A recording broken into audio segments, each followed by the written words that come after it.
Captain Jake Morrison, though everyone called him lucky for reasons that would become painfully obvious, was having what he considered a perfectly ordinary Tuesday.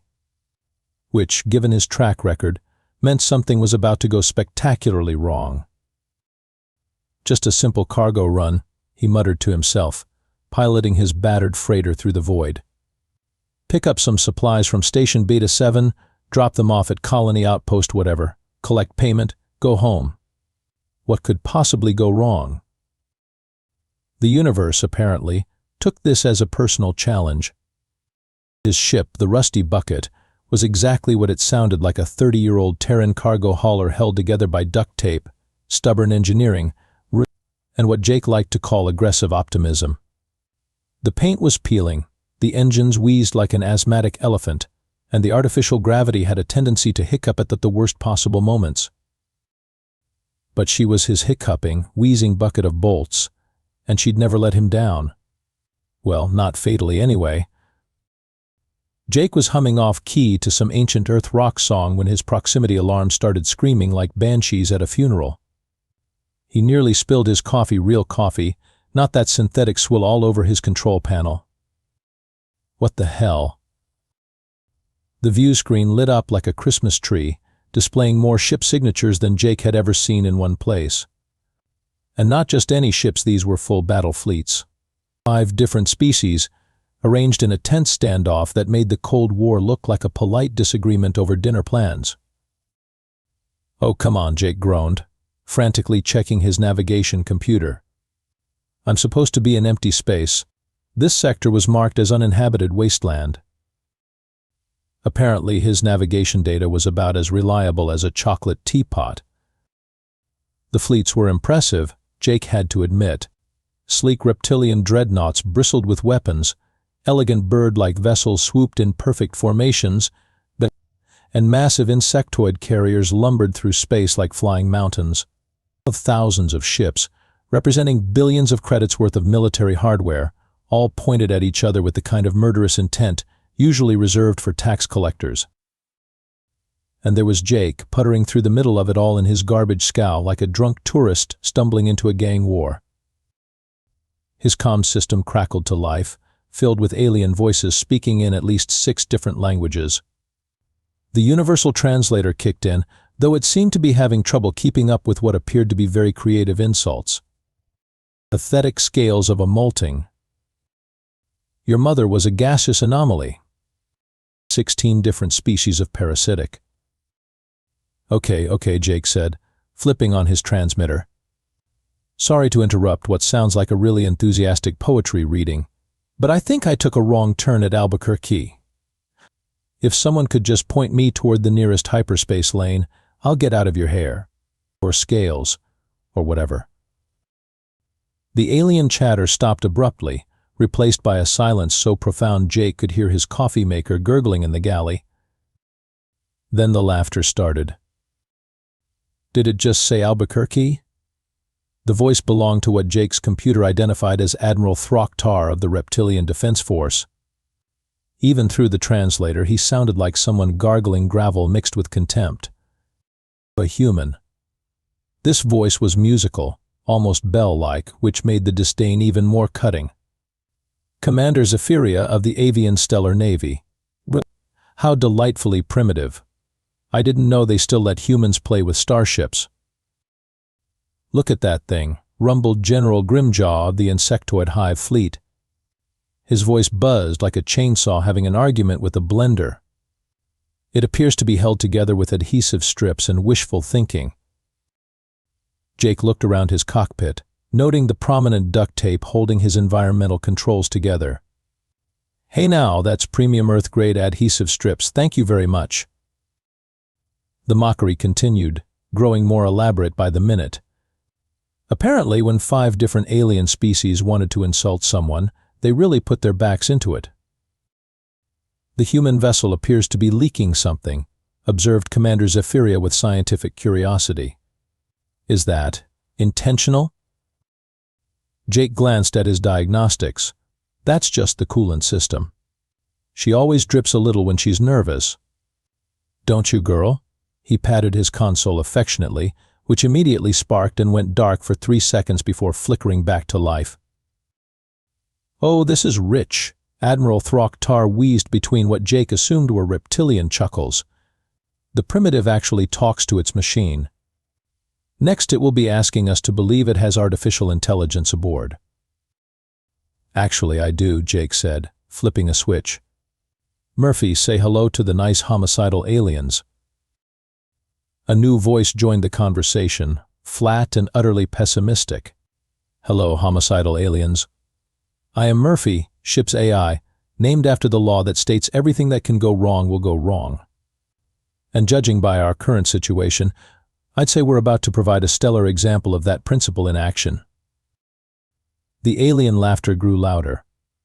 "An AI named after a law of failure. How perfectly human." "I prefer to think of it as honest advertising," Murphy replied. "Unlike my captain's nickname. They call him Lucky Jake, which is like calling the Galactic Plague the Galactic Tickle." "Thanks for the support, Murphy," Jake muttered. "Always happy to help lower expectations to manageable levels, Captain." Commander Zephyria's voice took on a tone of condescending patience. "Little human, you seem to have wandered into the middle of a rather important military operation. We are currently determining which of our respective species will claim dominion over this sector." "With violence," added General Grimjaw helpfully. "Lots and lots of violence." "I gathered that from all the weapons pointed at each other," Jake said. "Look, I really don't want to interrupt your, dominion-determining activities. I'm just trying to deliver some cargo. Standard freight run. Nothing military about it." "Cargo?" Admiral Ral'Thor's voice sharpened. "What manner of cargo?" Jake checked his manifest. "Let's see, space toilet paper mostly. Some freeze-dried ice cream. Oh, and a couple cases of those little cocktail umbrellas. You know, for drinks." The silence that followed was so complete Jake wondered if his comm system had broken. "Space toilet paper?" Commander Zephyria finally managed. "The really good stuff, too. 3-ply, quilted, with that blue stuff that makes it smell like a mountain breeze. Or so the marketing says. I've never actually smelled a mountain breeze from space." More alien laughter, but now it had an edge to it. The kind of edge that suggested they were done being amused and were moving toward being annoyed. "I don't believe you," Admiral Ral'Thor declared. "No one sends a single vessel through this sector carrying toilet paper. You're clearly an advanced scout for the human military." "What human military?" Jake asked, genuinely confused. "We've got maybe 12 ships that can actually leave the solar system, and half of those are held together with Hope and Jury-rigged gravity generators." "A likely story," General Grimjaw buzzed. "You will remain here while we decide what to do with you." Jake found himself suddenly surrounded by alien escort ships, their weapons very politely but very firmly trained on his hull. He was officially trapped in the middle of the galaxy's most expensive standoff, carrying what was quite possibly the universe's most mundane cargo. "Well, Murphy," he said, settling back in his pilot's seat, "I think our luck just ran out." Jake was trying to figure out his next move when Murphy's voice cut through his thoughts with its usual cheerful pessimism. "Captain, I hate to interrupt your existential crisis, but we may have a slight problem." "Slight problem?" "Murphy, we're surrounded by enough firepower to crack a moon, and they think we're spies. How could this possibly get worse?" "Well, I've been reviewing our cargo manifest against the actual cargo in our hold, and it appears there's been a discrepancy." Jake felt his stomach drop somewhere in the vicinity of his boots. "What kind of discrepancy?" "The kind where instead of space toilet paper, Container 7 Alpha contains something labeled Terran Defense Prototype XJ7, with a warning label that uses the word catastrophic 6 times in the first paragraph." "That's impossible. I loaded that cargo myself." "Well, I supervised the loading." "Well, I was present in the same general area when automated systems handled the loading." "And therein lies the problem. Murphy said with what Jake could swear was artificial satisfaction. According to the station logs I just accessed, there was a computer glitch during loading. Apparently someone was supposed to receive a shipment of bathroom supplies, and someone else was supposed to receive a prototype military device. To guess which someone we are. Jake stared at his cargo hold display, where Container 7 Alpha sat innocently among the freeze-dried ice cream and cocktail umbrellas. How big is this prototype? Roughly the size of a coffin, which I find disturbingly appropriate given our circumstances. The alien comm chatter was getting more aggressive. Admiral Ral'Thor was arguing with Commander Zephyria about territorial boundaries, while General Grimjaw was making what sounded like threats involving larval consumption. The universal translator was working overtime. Murphy, can you tell me anything else about this prototype? The technical specifications are classified beyond my access level, but I can tell you it has a large red button labeled emergency activation only and enough warning labels to wallpaper a small moon. The power readings suggest it's some sort of directed energy device. Or it could be the galaxy's most expensive practical joke, Jake said hopefully. Given your luck, Captain, I'd say that's statistically improbable. More likely, we're carrying something that could either save us or vaporize us in a fashion so spectacular they'll name a new type of explosion after you. Jake rubbed his temples, feeling a headache building. Can we jettison it? The container is magnetically sealed to our cargo bay floor and requires a command authorization code we don't have. It's not going anywhere. Can we scan it to see what it actually does? The container is heavily shielded. I can tell you it's warm, it's using a lot of power, and it occasionally makes a humming sound like a contented cat. Beyond that, your guess is as good as mine. The alien voices were getting louder and more heated. Apparently their standoff was reaching a critical point, and Jake's presence had become the final straw. Little human, Admiral Ral'Thor's voice cut through the chatter. We have decided you are too suspicious to live. However, we are civilized beings. We will give you 30 of your Earth minutes to make peace with whatever primitive deities you worship. How generous, Jake muttered. We've also decided to make your destruction into a sporting event, Commander Zephyria added cheerfully. We're taking bets on how many seconds your pathetic vessel will survive our combined firepower. The current favorite is instantly. General Grimjaw buzzed with what might have been amusement. Though some optimists are betting on a full 2 seconds. Jake tried to reach Earth Command on the long-range communicator, but Murphy's diagnostic was not encouraging. We're approximately 47 light-years from the nearest Earth relay station, Captain. Even if we sent a message now, any response would arrive long after we've become an expanding cloud of subatomic particles. So our options are surrender and hope they're feeling merciful, or... Captain. Murphy interrupted. I feel obligated to point out that none of these species are known for their mercy. The reptilians consider mercy a form of mental illness, the avians think compassion is a character flaw, and the insectoids literally don't have a word for prisoner in their language. Jake stared at the cargo hold display, where Container 7 Alpha continued to hum contentedly. A crazy idea was forming in his head, the kind of idea that was either brilliantly desperate or desperately stupid. Murphy, you said the container has a big red button? Yes, Captain, and before you ask, no, I cannot predict what will happen if you press it. It could activate a shield generator, a weapon system, a matter transporter, or a device that turns everything within 100 kilometers into strawberry pudding.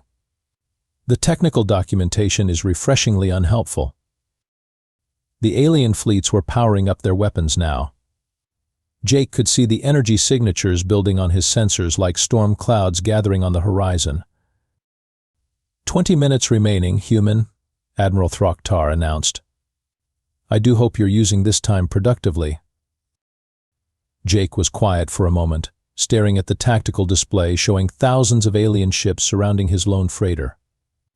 Then he started laughing, not the hysterical laughter of someone having a breakdown, but but the genuine amusement of someone who'd just realized how ridiculous his situation had become. Murphy, in your professional opinion, how much worse could things possibly get? Jake was suiting up for a trip to the cargo hold when Murphy decided to share some helpful historical context. Captain, while you're preparing to potentially destroy us all, would you like to know how you acquired the nickname Lucky? I'm guessing it wasn't because of my incredible good fortune, Jake grunted, sealing his helmet. Indeed not. If I recall correctly, it started when you won the lottery on your 18th birthday. See? That was lucky. The lottery ticket was a forgery, the winnings were counterfeit, and you were arrested for fraud. The charges were dropped when they discovered you were also a victim, but not before you spent 3 days in jail and missed your acceptance to the Space Academy. Jake paused in his equipment check. Your point being? You then enlisted in the Merchant Marine, where your first assignment was aboard a luxury liner that suffered a catastrophic engine failure, stranding you on a desert planet for 6 months. I survived. By eating cactus fruit and befriending a pack of wild space camels. Your second assignment was aboard a cargo vessel that was impounded for smuggling contraband you didn't know was contraband. I was acquitted. No. After 18 months of legal proceedings that bankrupted you and ruined your credit rating. Your third assignment. Okay, I get the picture, Jake said, heading for the cargo bay. My luck is terrible. But I'm still alive, aren't I? Captain, you have survived 7 ship explosions, 4 alien plagues, 2 divorces, and 1 incident involving a sentient black hole with anger management issues. Your continued existence is either the greatest miracle in galactic history or proof that the universe has a sadistic sense of humor. The cargo bay was dimly lit, with containers stacked in neat rows like metallic coffins. Container 7 Alpha sat in the center, humming its little mechanical song and occasionally pulsing with a soft blue light. Definitely looks ominous, Jake muttered, approaching it carefully. The warning labels were indeed impressive. Jake counted references to extreme danger, authorized personnel only, potential reality distortion, and one particularly concerning notice about localized temporal anomalies. The red button sat under a clear protective cover, large and inviting and absolutely screaming, "Do not press under any circumstances." His comm crackled with Admiral Throcktar's voice. 15 minutes, human. I do hope you're writing some lovely final words. We're composing an epic poem about your impending destruction. How thoughtful, Jake replied, studying the button. Murphy, worst case scenario, what happens if I press this thing? Given your luck, Captain, I'd say the worst case scenario is that it works exactly as intended. Jake could hear the alien fleets moving into position outside, their weapons charging with a sound like distant thunder. He thought about his life, the disasters, the near misses, the string of cosmic jokes that had led him to this moment. Standing alone in a cargo bay, surrounded by aliens who wanted to kill him, staring at a button that could either save him or provide a spectacular finale to his career as the unluckiest man in space. You know what, Murphy? I'm tired of being afraid of my own shadow. Maybe it's time to embrace the chaos. Captain, that's either the most inspiring or the most terrifying thing you've ever said. 10 minutes, human. Commander Zephyria's voice was practically singing with anticipation. The betting pools are quite active. Would you like to know the odds? Jake lifted the protective cover, revealing the button in all its big red, definitely not to be pressed glory.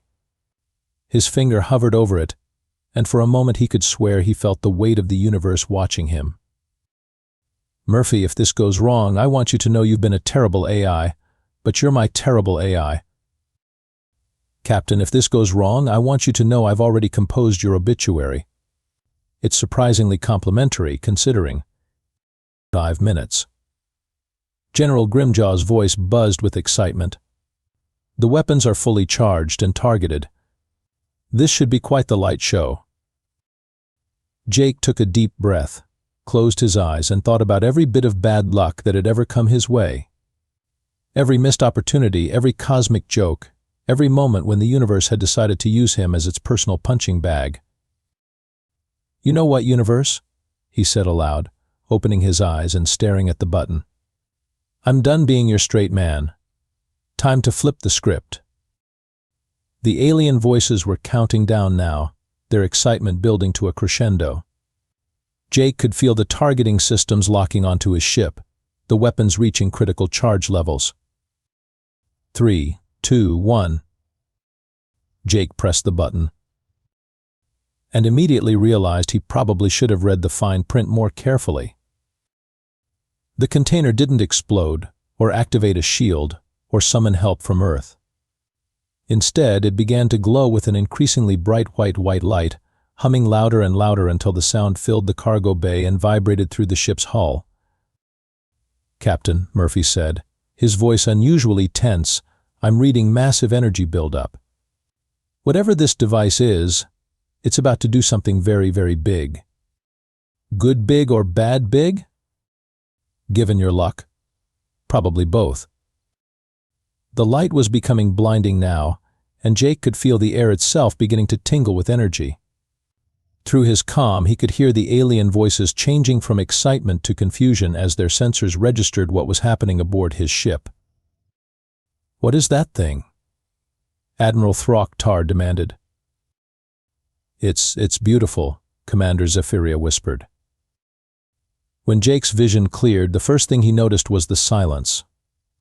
Not the peaceful silence of empty space, but the kind of absolute, profound silence that comes when thousands of starship engines suddenly stop working all at once. "Murphy?" he called out, picking himself up from the cargo bay floor. "Murphy, are you there?" "I'm here, Captain, though I'm experiencing what I can only describe as digital confusion." "Are we dead?" "There." "I don't think so. I think dead people probably don't have headaches." Jake rubbed his temples and made his way back to the bridge, where his view screen was flickering back to life. What he saw made him stop and stare. The massive alien fleets were still there, thousands of ships arranged in their threatening formations. But something was very, very wrong with them. None of them were moving. No engine glows, no navigation lights, no weapons charging. They hung in space like ornaments on the galaxy's most expensive Christmas tree. "Murphy, are you getting any readings from the alien ships?" "That's the interesting part, Captain. Their life support systems are still functional. Apparently, whatever happened was very selective about what it targeted. But their engines, weapons, computers, communications, and pretty much everything else that makes a starship more than an expensive coffin are completely non-functional." The comm system crackled to life, filled with panicked alien voices all talking at once. "Engines are completely dead. Weapons systems not responding. What did that human do to us? My navigation computer is displaying a recipe for something called chocolate chip cookies." Jake found himself grinning despite the circumstances. "Murphy, tell me our systems are still working." "All systems green, Captain. Whatever that device was, it appears to have a very specific definition of target." The cacophony of alien voices was growing more frantic by the minute. Admiral Ral'Thor's voice cut through the noise, no longer carrying its previous arrogance. "Human, what have you done? What manner of weapon is this?" Jake settled into his pilot's chair and opened a general comm channel. "Well, Admiral, that's an interesting question. Murphy, what did we just unleash on these fine folks?" "According to the technical data that's now available in the device's memory banks, Captain, we just activated a Terran defense prototype designated Selective Electromagnetic Pulse Generator, Mark 7. It appears to be designed to target non-human technology specifically." "A what now?" "What?" "An EMP device that only affects alien tech, Captain. Remarkably specific, really. It identifies technology based on manufacturing signatures, power frequencies, and what the documentation calls non-Terran engineering paradigms." Commander Zephyria's voice joined the conversation, trembling with what might have been fear or awe. You have rendered our entire combined fleet helpless with a single device? Apparently so, Jake said, still trying to process the situation. Though I have to say, this wasn't exactly my plan. I was honestly hoping for maybe a shield generator or something that would let me run away really fast. The irony is delicious, Captain, Murphy observed. You've just accidentally become the most powerful military force in this sector. General Grimjaw's voice buzzed with barely controlled panic. Our ships are defenseless. Our weapons are useless. We are at your mercy, human. Jake looked around his cramped, duct-taped bridge and started laughing. My mercy? Do you folks have any idea what kind of ship you're talking to? I deliver space toilet paper for a living. Yesterday, my biggest concern was whether the coffee maker would explode again. But you have defeated us, Admiral Ral'Thor said, his voice hollow with disbelief. 5 of the most powerful fleets in the galaxy, rendered helpless by a single human vessel. I pressed a button, Jake said. I didn't even know what it would do. For all I knew, it could have turned us all into pudding. The alien voices were quieter now, filled with a kind of stunned respect that made Jake deeply uncomfortable. Murphy, how long will their systems be down? According to the device specifications, the effect is permanent, Captain. Their ships are now very expensive zero-gravity habitats. Permanent? Jake's voice cracked slightly. Murphy, I just accidentally crippled thousands of starships. There are probably millions of crew members on those vessels, all of whom were planning to kill us approximately 10 minutes ago, Murphy reminded him helpfully. Commander Zephyria's voice was softer now, almost wondering. In all our histories, in all our wars, we have never seen anything like this. A weapon that disables without destroying, that renders an enemy helpless without taking lives. It's not a weapon, Jake protested. It's a mistake. A really, really big mistake. Captain, Murphy said quietly, I'm receiving surrender requests from all 5 fleet commanders. Jake stared at the tactical display, where thousands of helpless ships waited for his decision. The most powerful military forces in the sector, all bowing to a delivery driver who'd been trying to transport toilet paper and had accidentally stumbled into galactic dominance. Jake spent the next hour doing something he'd never expected to do in his lifetime, negotiating a peace treaty between 5 different alien species while sitting in his underwear and drinking coffee that was definitely past its expiration date. Let me get this straight, he said into his comm. You 5 have been fighting over this sector for how long? 73 years, Admiral Ral'Thor admitted grudgingly. 73 years. Over what's essentially empty space with some decent asteroid mining opportunities. The mining rights alone are worth billions, Commander Zephyria protested. And how much have you spent on this war so far? There was a long pause. Trillions, General Grimjaw finally buzzed. Jake rubbed his forehead. So you've spent trillions fighting over billions. Murphy, does that make sense to you? Captain, I'm an AI designed to expect the worst possible outcome in any situation, and even I think that's stupid. Right. So here's what we're going to do. Jake leaned back in his chair, trying to project an authority he definitely didn't feel. You're all going to stop shooting at each other. And if we refuse? Admiral Ral'Thor asked, though his voice lacked its earlier conviction. Jake gestured at his view screen, where thousands of dead ships drifted in formation. With what? You planning to throw rocks at each other? The human has a point, Commander Zephyria said thoughtfully. We are somewhat limited in our military options at present. More than somewhat, Jake said. Look, I don't want to be the Galactic Emperor or whatever. I just want to deliver my cargo and go home. But right now I'm the only one here with a working starship, which apparently makes me the adult in the room. You're proposing mediation? General Grimjaw sounded suspicious. I'm proposing common sense. You split the sector 5 ways, set up a joint mining operation, and share the profits. Everyone wins, nobody gets blown up, and I can go back to my nice, quiet, boring life." There was another long pause as the alien commanders consulted among themselves. "The humans' proposal has merit," Commander Zephyria finally said. "We have lost too much to this conflict already." "Agreed," Admiral Ral'Thor said reluctantly, "though I reserve the right to complain about the terms later." "Acceptable," General Grimjaw buzzed. "We will need transportation back to our home systems to ratify this agreement." Jake blinked.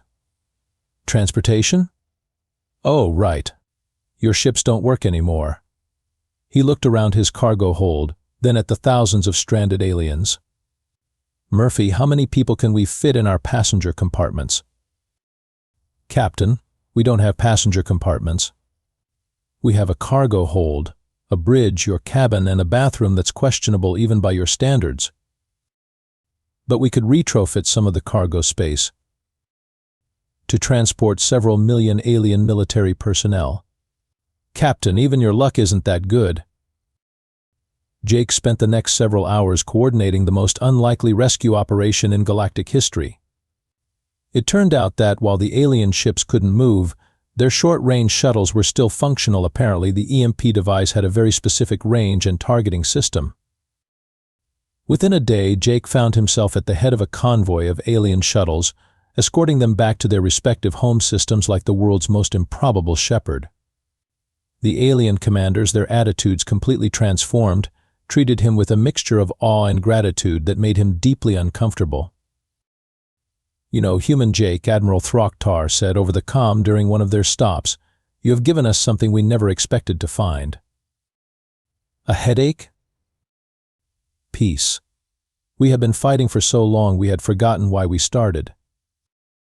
When they finally reached the drop-off point for Jake's original cargo, he discovered that his space toilet paper delivery was actually going to a small research station that desperately needed supplies. The staff greeted him like a hero, though they seemed confused by his alien escort fleet. It was only when he was unloading his cargo that Murphy made an interesting discovery. "Captain, I've been reviewing our manifest more carefully, and I have some news that might interest you." "Good news or bad news?" "That depends on your perspective. It appears that Container 7 Alpha was not the only item that was misrouted to our ship." Jake stopped in the middle of handing off a case of freeze-dried ice cream. "What do you mean?" "I mean, we currently have 17 other containers marked Terran Defense Prototype in our cargo hold." Jake slowly turned to stare at his ship, where 17 innocent-looking containers sat among the cocktail umbrellas and remaining toilet paper. 17? Everything from gravity distortion field generator to quantum entanglement communication array to something called emergency cake dispenser, military grade. Military grade cake. Apparently the Terran Defense Department takes morale very seriously. Jake looked at the alien shuttles still escorting him, their crews undoubtedly expecting him to continue playing the role of galactic peacekeeper and accidental military genius. Then he looked at his cargo hold, filled with enough prototype technology to reshape the balance of power in the galaxy. Then he looked at his coffee mug, which was empty. "Murphy," he said finally, "I think we're going to need more coffee." "Captain, given what we're carrying, I think we're going to need more than coffee. I recommend updating our insurance policies again, and possibly our wills." Jake Morrison, Lucky Jake, the man who'd accidentally become the most powerful person in the galaxy while trying to deliver toilet paper, poured himself another cup of questionable coffee and settled in for what was shaping up to be a very interesting career change. After all, somebody had to make sure those 17 other buttons didn't get pressed by accident. And given his luck, that somebody was probably going to be him.